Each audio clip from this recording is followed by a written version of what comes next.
What's up, everybody? This is your boy Tech G back with another video to help you successfully pass the CompTIA Network Plus N10-008 certification. So let's get into it. In this video, we're going to talk about VLSM subnetting, or variable length subnet mask. Basically, we're going to talk about how to take an IP address and subdivide it down into smaller IPs to make a network more manageable. All right, guys, so we have been learning subnetting for the past 2 or 3 videos in this Networking Plus certification class that I'm putting together. And some of you guys are probably lost and confused and wondering why we're doing this. Well, now I'm going to show you why we are doing this, to show you that these numbers actually mean something other than weird looking numbers written in a chart. So I'm going to show you guys a concept called a router on a stick. This is something that you will learn or apply if you go for your CCNA in the future or whatever the case may be. So the first thing you have is a router. It is represented by this circle with these lines going down the middle. It is connected to a switch, which is represented by this square with arrows going in opposite directions. And then hanging off this switch, you might have a computer over here, a computer over here, a computer over here, and a computer over here. Now, in this example, all these computers can be on the same VLAN, or we can separate them to where these guys will be representing VLAN 2, these guys will be representing VLAN 3, and the switch by default is going to represent VLAN 1. And if you don't know what a VLAN is, it stands for Virtual Local Area Network. Basically, VLANs allow for you to logically divide a switch into separate networks. So VLAN 1, 2, and 3, these would all be 3 separate networks. And in order for a computer over here in VLAN 2 to communicate with a computer over here in VLAN 3, they would have to pass their traffic through the router, come back down, and then they could receive the message. If they were all in the same VLAN, VLAN 1, if this computer wanted to communicate with this computer over here, they would only have to pass traffic through the switch to get to the other device. But being that they have been logically separated onto one physical switch, they have to use a router. Why? Because routers connect networks to networks. So if you're a little lost and confused about that, I advise you to go back and check out some of my earlier videos that explains this concept. So now what we're going to do, we're going to talk about actually subnetting an IP address. So just imagine that this router, this switch, and these computers are all in the Tech G Corporation right now. And within the Tech G Corporation, we have paid for some internet service from Comcast or whoever else is out there. And they said, hey, this right here is your IP address that you are going to use for your network. So basically this IP address is essentially the public IP address for this router that is communicating with the devices owned by Comcast, so that I can go out there and live my wildest fantasies surfing the internet. Okay. Now, within this network, I want to go ahead and subdivide this IP address so that I can allocate IPs for this device, this device, this device, this device, and any other device that I want. Now, within this example of the Tech G Corporation, I want to have sections. Now, currently Tech G doesn't make a lot of money, so all I can afford is a router and a switch, right? But I do have enough money to have a couple different departments. So let's just say that this is my marketing department over here, and this is my HR department over here. And we're all connected to the same switch. And we'll call this switch SW.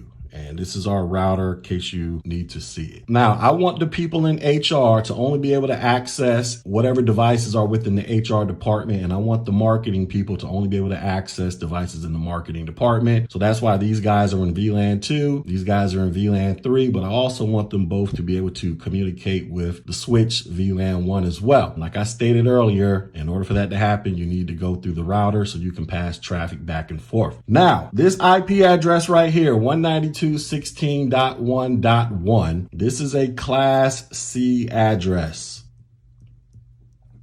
And if you guys recall, a Class C address is basically a classful IP address, and it ranges from 192 to 223. All right. So basically any IP address between 192.0.1.1 all the way through 223.255.255.254. That is what a Class C IP address is. So now, that is what the ISP has given me. They said, hey, this is your quote unquote street address for your router over here. Now, we all know what routers, if you've been paying attention to my class, you got a public IP address and you got your private IP address. And within the router, they perform this thing called NAT, network address translation, so that basically you can quote unquote disguise all the IP addresses within your network. So when external networks are communicating with your network, the only IP address they see is this one right here. But now within this network, I want to go ahead and subdivide or subnet this network so I can allocate IP addresses to all these random devices over here in their particular VLANs. And the reason I want to do this is because it is going to make it much more easier and manageable to deal with a smaller collection of IP addresses. So we're going to go ahead and subdivide that. So before we get started, what we need to do is this. I need to first determine how many addresses do I actually need. So let's go to our marketing department over here. Let's just say our marketing department, I need 100 IP addresses for marketing. And then for my HR department, I need 50 IP addresses. And then for my switch, I need 6 addresses. And then for my router, I need 2 addresses. And this is my starting IP address right here, which once again is a /24 CIDR notation address or Class C address, right? So now we're going to go ahead and begin the construction of what is called a VLSM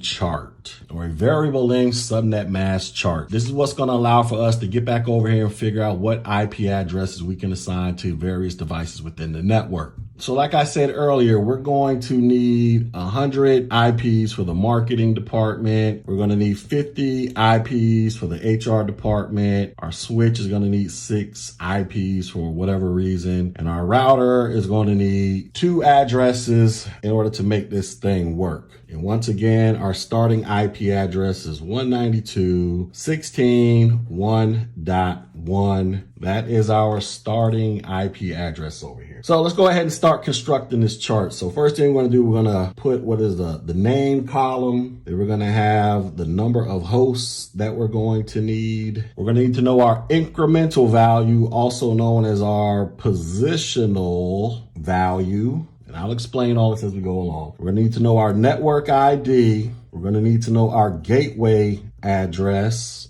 We're going to need to know our IP range. And we're going to need to know our broadcast IP address. And we're also going to need to know our custom subnet mask. And in some cases, this is more particular to CCNA, you may need to know this thing called your wildcard mask. But we're not going to worry about the wildcard mask at this present moment. So this is the chart that we are about to build, ladies and gentlemen. Now, before we go ahead and start building this chart, let me go ahead and show you a quick little way on how to go about figuring out how many hosts you may need and what the subnet mask may be and all that wonderful stuff real quick. All right, so here's a little handy dandy chart that you can put together real quick when you're out there taking your Network Plus exam, which is going to help you figure out what the hosts are and the appropriate subnet mask that goes with the host. And all you're going to be doing is using your power of twos chart. So you're going to put 2 to the 0, 2 to the first, 2 squared, 2 cubed, 2 to the fourth, 2 to the fifth, 2 to the sixth, 2 to the 7th. You can drag this thing out, 2 to the 8th, 2 to the 9th, so on and so forth. But this right here represents your 4th octet. So from there, you can calculate how many hosts you're going to need. So 2 to the 0, well, that equals 1. 2 to the first, 2, 4, 8, 16, 32, 64, 128. And then from there, we can go ahead and figure out what our subnet mask is going to be using slash notation. So if you got one host right here, basically that means you're going to have a /32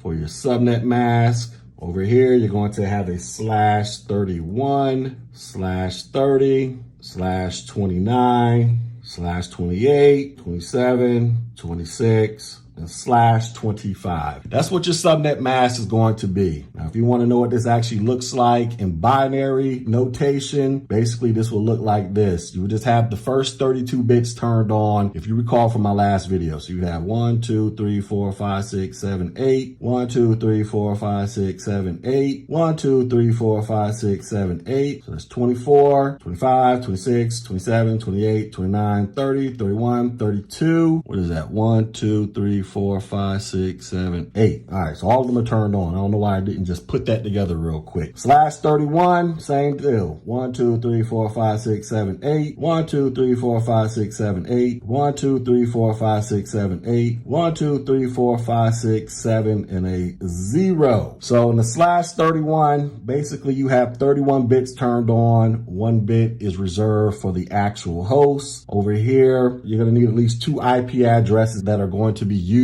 for assigning IPs to devices. And I'll explain all that as we go along. But basically, instead of you sitting around here drawing out all of your binary, you can just go ahead and remember this / notation in conjunction with the host, and that'll help you out and expedite this process a whole lot faster. So now let's get back to our chart over here. So like I stated, this is the IP address that has been assigned to us, 192.16.1.1/24. We need 100 devices that can have IP addresses for our marketing department. We need 50 devices for our HR department that can have IPs. Our switch needs 6 IPs for some weird reason, and our router is going to need 2 IP addresses. Now, when we begin this process, we need to start figuring out how to subdivide this network or subnet this network for the one that has the highest requirements, which will be 100. So we come over here, we put marketing, and we need 100 devices over here. Or 100 IPs, I should say. Now we need to figure out how many hosts do we need. So what we're going to do with each of these numbers, 100, 50, and 6, we're going to add the number 3 to all of these numbers. So 100 plus 3 is going to give me 103. 50 plus 3 is going to give me 53. And 6 plus 3 is going to give me 9. And the reason why we're adding 3 is because the 100, that actually represents the actual devices that are going to be assigned IP addresses within this little network that I set up over here. Now we're adding 3 because we also have to take into account for the IP address for the network ID, the gateway IP address, and the broadcast IP address. The network ID, this is basically the identification for this network right here. It's essentially almost the same thing as the main IP address that was assigned to us from the ISP, but now we are acting like our own quote unquote ISP, and we need to first and foremost identify the network that these devices are going to reside on. So that's how we get to the network ID. Then we also have to identify the gateway IP address. And the reason we're doing that, so when we're out here sending messages around, we need to tell these messages what is the gateway IP address that they need to go find in order for them to get out onto the wild internet or communicate with somebody else in another network. And typically your gateway IP address, at least within this setup, is going to be the private IP address associated with this router for this overall network. But within this little tiny network, we're creating a separate gateway IP address, which will be programmed into this router, but we're not going to go too far into that for this video because that's more of a CCNA related topic. But basically, we need that gateway IP address. So when I start pressing 1s and 0s and sending messages, these messages know, hey, I need to go find a certain gateway IP address so I can escape my network and go communicate with somebody over here or go talk to the router so I can get out to the greater internet. And then we also need to identify what is called the broadcast IP address. The broadcast IP address is essentially the last IP address before you begin the next network. And then everything in between the gateway and the broadcast is your IP range. This is where you will pull IP addresses from to assign to these 100 devices over here. And then the custom subnet mask, this basically identifies the portion of the network that all of this stuff is going to reside on. So we'll look at my previous videos where we're talking about this and I explain that in greater detail. And the wildcard mask, we're really not going to focus on this for this particular lesson. This is something that you'll need to know when you are going for your CCNA. And I'm just trying to keep this as simple as possible so that we can make sense of why we're doing this in the first place. So like I stated, we got 100 devices that need IP addresses for our marketing department, 50 devices for our HR department, 6 IPs need to be assigned to the switch for whatever reason, and then the router's going to need 2. And with the router, we're going to add another 2 to it, and I'll explain that when we get down to it. So 100 plus the 3, remember the 3 came from, we need to set up an IP for the network ID, the gateway, and the broadcast. So we need a grand total of 103 IP addresses within this network. Now, what we're going to do next, we're going to figure out what is the positional value or the incremental value for this particular network that we are about to construct. And we come back over to this chart over here to figure that out. So when I was telling you about the hosts, I put 1, 2, 4, 8, 16, 32, 64. Then I drew a line to indicate the break between octet number 4 and octet number 3. And if you were to keep dragging this power twos thing out, you would start this positional spot all over again and just keep going down the line. But basically, these incremental values or these positional values are essentially going to tell me what spot in the octet is going to fulfill my actual host requirements so that I can have enough IP addresses to allocate to my devices. All right. So we come back over here. As I stated, I need 103 IP addresses in total for this particular network. We come back over here to our positional values, incremental values, whatever you want to call them. And we're going to figure out what number does 103 go into without going over. So does 103, does it go into 1? No. 2, no. What does it actually go into? 103 can comfortably fit inside the number 128 without going over. Now, being that we need 103 hosts, that means we're going to be just fitting comfortably inside of the 4th octet, dealing with our positional value of 128. So we're going to come down to our incremental block, and we're going to put a 0.128 to indicate that we are operating out of the 4th octet, because that is what 103 comfortably fits inside of, ladies and gentlemen. Now we need to figure out what is our network ID. So remember, this is our starting IP address, 192.16.1.1. With this particular network, we're operating out of the 4th octet. So that means we're just going to zero out the last octet. So our network ID for this network is going to be 192.16.1.0. That is the very first IP address for this network, which is part of the extra 3 numbers that I added here. Our gateway address is just going to be one IP address above this one. So that's going to be 192.116.1.1. And then our IP range is going to be one IP greater than the gateway. So it'll be 192.16.1.2. I'm just going to go ahead and put a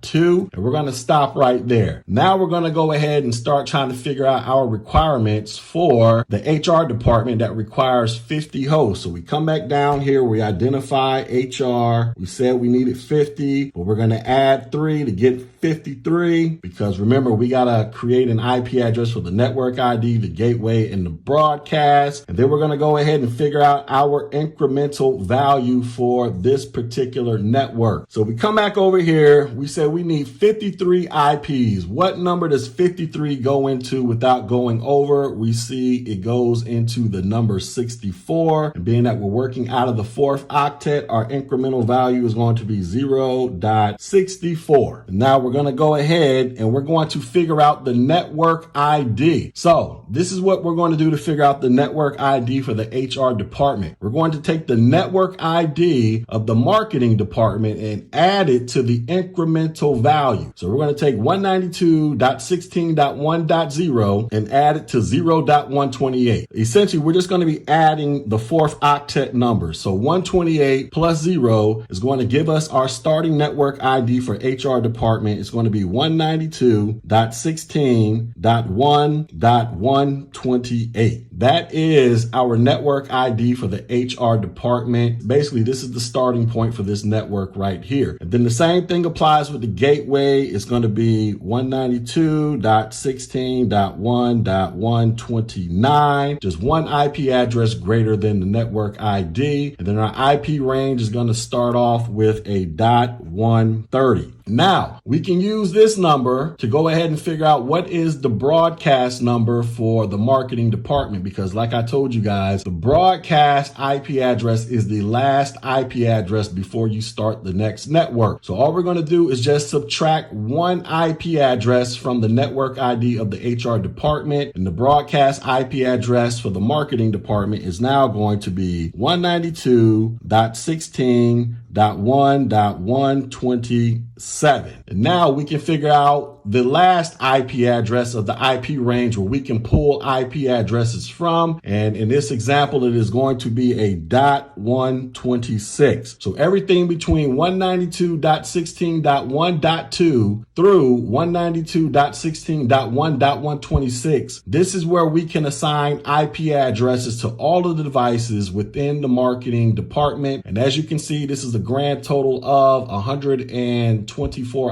IP addresses, I believe. That is enough IP addresses to cover our requirements of 100 devices needing IP addresses. Now we can come over here and figure out our custom subnet mask, and that is real simple. All we got to do is just go back and look at our chart up here. We stated that we needed 103 hosts. 103 went into the number 128, and that gives us a /25 IP address. And if you want to write this out in this binary equivalent, it's going to look like this. It's going to be 1, 2, 3, 4, 5, 6, 7, 8. 1, 2, 3, 4, 5, 6, 7, 8. 1, 2, 3, 4, 5, 6, 7, 8. 1, then 7 zeros. 1, 2, 3, 4, 5, 6, 7, 8. Wait, 1, 2, 3, 4, 5, 6, 7, 8. All right, I put too many zeros on it. So that's what it's going to be. When written out in this binary equivalent, your subnet mask is going to be 255.255.255.128. So that is your actual subnet mask, 255.255.255.128. We just shortened it out and put /25. I mean, you can write it out if you want. It doesn't really matter. So there's another way you can figure this out for those of you who like math. So there's an actual formula for this. So basically the custom subnet mask, it equals the number 256 minus the network host. So 256 minus the network host equals the custom subnet mask. So basically you can just do 256 minus our network host, or our incremental value of 128 or 128. So 256 minus 128 is going to give you 128 over here. But since we're working out the fourth octet, it's going to be over here. So those of you who like math, that is a quick little easy formula. Custom subnet mask, 256 minus the network host, or the incremental value, I should say. And then that's going to tell you what your actual values are going to be for your custom subnet mask. Or you can do it the binary way, or you can just remember this easy little chart that I just showed you right here. Totally up to you. So now getting back to our chart over here. So we have pretty much solved all of our requirements for the marketing network. Now we're going to solve the IP address requirements for the HR department. So once again, we got 50 devices that need IP addresses. We add 3 because we got to account for the network ID, the gateway, and the broadcast. We figured out the network ID by taking the previous network ID and adding the incremental value to give us our current network ID, which then told us what our gateway IP address is going to be, which is just one IP greater than the network ID. Then it also told us our starting IP address, that we can start dishing IP addresses out to devices, and that's going to be a 130, which is just one IP greater than the gateway. So now we got that far. So now we need to go ahead and figure out the requirements for the switch. So we got our switch over here. I said we need 6 IP addresses for whatever reason. We're going to add 3. So that means we're going to have a host requirement of 9. We're going to go ahead and figure out our incremental value. So we come back over to this chart here. What number does 9 go into without going over? And we see it goes into the number 16 without going over. So that means we're working out of the fourth octet still. So now we got a 0.16. So now we can go ahead and figure out the network ID. So we're going to take HR's network ID, add this incremental value, and that's going to give us the network ID for the switch. So 128 plus 64 equals 192. So our network ID for the switch is going to be 192.16.1.192. That's going to be our network ID. Our gateway is going to be 1 greater than the network ID. So 192.16.1.193. That is our gateway IP address. And then our IP range is going to start with 1 IP greater than the gateway. So that's going to be .1 194. Now we can go ahead and use this information to solve for the broadcast for the HR department. So we go to our network ID and we just subtract one IP address to get us 192.16.1.191. And then from there, we're just going to subtract one IP address from the broadcast to get our last IP address of the IP range, which is going to be 190. So right here, we're looking at 60 IP addresses that we can assign to the HR department, even though the HR department only has a requirement of 50. Well, 60 is enough to cover all to meet this requirement right here. And then also we can go ahead and figure out our custom subnet mask based off of our incremental value of .64 or our positional value. And we come back over to our chart. 64 is going to yield us a /26 custom subnet mask. So now we solved all this for the switch. So now we need to go ahead and figure out the requirements for the router. Now with the router, we got a requirement of 2, but we're going to add an additional 2 IP addresses for the router to come up with 4 total hosts. And why are we doing that? Because we need to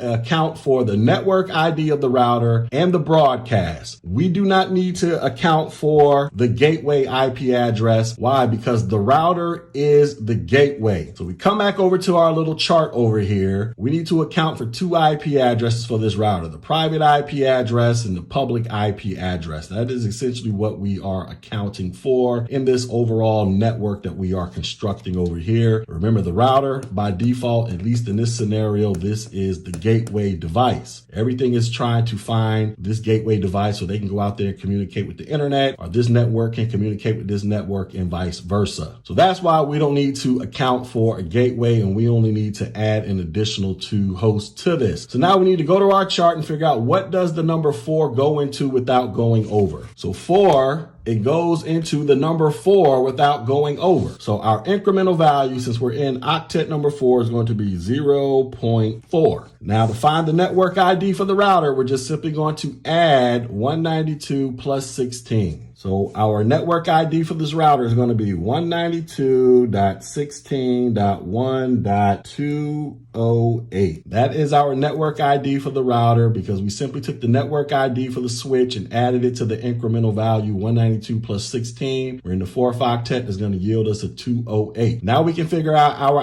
IP range. It's going to be one IP greater than the network ID. So this is going to start with a .209. And then also we can use this number to figure out the last IP address of the switch. So we're just going to subtract one IP, and that's going to give us a .208. So that'll be 192.16.1.207. And then from there, we can just subtract one IP address, and that'll give us a .206. So all these IP addresses, that's a grand total of like 12 IP addresses that'll meet all of our requirements over here for 6 IPs, or a grand total of 9 IPs. So we can, dish out IPs all over the place if we need to. And then we get back over here to our incremental value, .16, come back over here, 16 yields a /28 subnet mask. And now we're going to drag this thing out one more step so we can figure out this same information for the router. So we're going to take our network ID for the router, .208, and add 4 to it. And that's going to give us 192.16.1.212. We're going to subtract 1 from this miscellaneous network so we can figure out our broadcast. That's going to give us 192.16.1.211. And then we're going to subtract 1 from the broadcast of the router to figure out the last IP that's ending for this particular device. And that's going to give us a .210. So essentially 2 IP addresses, .209 and .210, that are going to be assigned to this device if we want. And then from there, we can also take our .4 and figure out what our custom subnet mask is. So we come back up to our chart. We see our positional value of 4 is going to yield a /30. And basically a /30 is a .252. So this will be 255.255.255.252 once you crunch out the binary and work its way all the way out. So In a nutshell, ladies and gentlemen, this is what a VLSM chart looks like when you are trying to subnet a network so that you can have IPs that are way more manageable to deal with when you are going through trying to subnet the network beyond just the initial IP address that you were assigned from your ISP. So in this example here, we have our marketing department. They represent VLAN 1 or VLAN 3 or whatever. It doesn't even matter. They represent VLAN 3. And we said we needed 100 devices to assign to IP. So let's just imagine that in this network, there are 100 computers hanging off this switch in VLAN 3. Well, from here, when we go through and start programming our computers to bring them to life, if we're doing this manually, these are the IP addresses that we are going to assign to these devices. So this device right here might be .2, and this one might be .3, .4. We have options all the way up to .126. For HR, we said we needed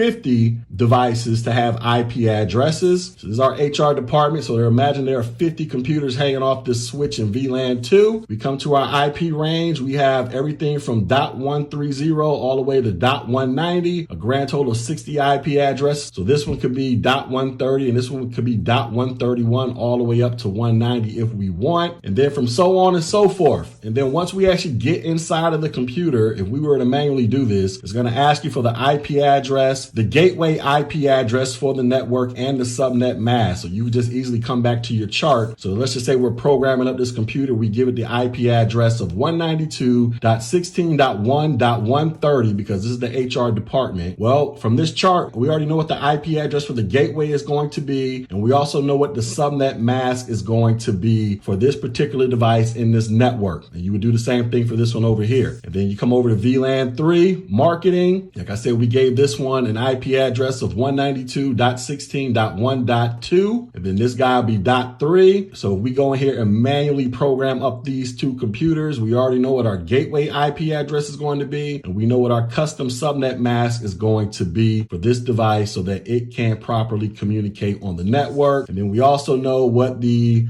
information for the switch and for the router is going to be. Anyways, I just wanted to show you guys this real quick, even though it's probably been like a 30-minute long video or something like that, as to what all this madness means when we were going through subnetting, learning about classful subnetting, classless subnetting. Well, this is what these numbers actually represent when people start talking about subnetting. This basically allows for you to create networks inside of a grander network so you can easily manage this thing better, because yes, even though I have them logically separated on the switch, I might have another switch hanging off this router over here to create another little network. I could throw some firewalls up in here. I can get real funky out in these streets if I really wanted to. But this VLSM chart, this is what allows for you to create a manageable pool of IP addresses to deal with. That's why we go ahead and subnet this thing down based off of our specific requirements that we need for our network needs. So that is why we do subnetting in a nutshell, ladies and gentlemen. All right. So that was my video where we talked about variable length subnet mask or VLSM subnetting. And if you're watching this video and you are trying to learn IT, I highly encourage you to hit the join button on this channel where you will get access to all of my Network Plus classes, my Security Plus classes, and my A Plus classes, and maybe some additional classes when I put them up there in the future. Anyways, that's the class. Hit the like button, the share button, and the subscribe button, and I will holler at you all on the next video. So peace.